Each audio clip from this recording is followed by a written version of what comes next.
Diapokeyo. Jopuonjre mamoko ang'wen ma itudo kod nek mar jopuonjre e skund sekondar ma Shinners Boys e kaunti ma Nakuru. Obila omako.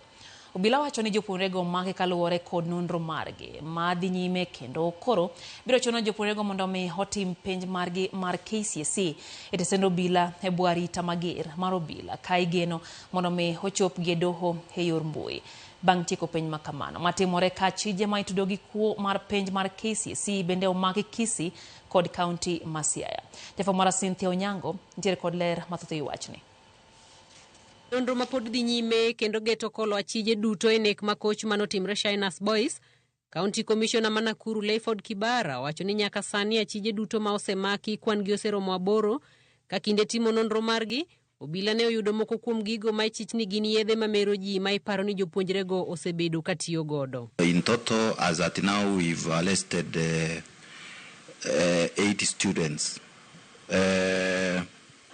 Out of the 8, 5 of them are in Baruk police post, which is not very far from that school. The 3 of them are in Gilgil police station.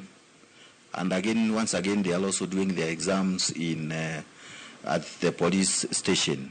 I was informed when some boxes for these suspects were inspected, they found some other items, stolen items.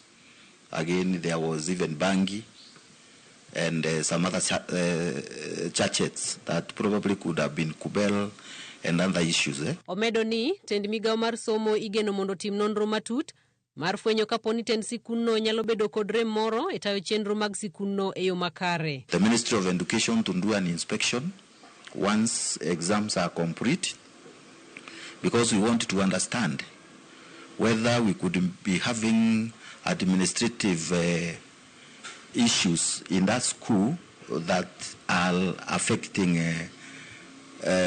the normal operation of a school. Malingling Ramogi TV oyudo wacho ni jopuonjre gi osebedo kod sigu matut ma ichichni ema dipoka ne okelo lweny. Gisani okwach kicho mi kinde mar timo nonro ka igeno ni burano ibiro luongi e doho tarik 25 e dweni. Kinde ma magi duto timore, obila mayala omako jopuonj kod jorit penj mag sikund sekondar ma Nyamninia e kar chung od bura magem bang' yudo gi kod otese mag penj ma ogo chapa. Kinde meko makama jopuonjre ne obedo kod tich matek e pando otesego ka moko kuom gi ne otemo muonyo otesego mondo kik jukgi.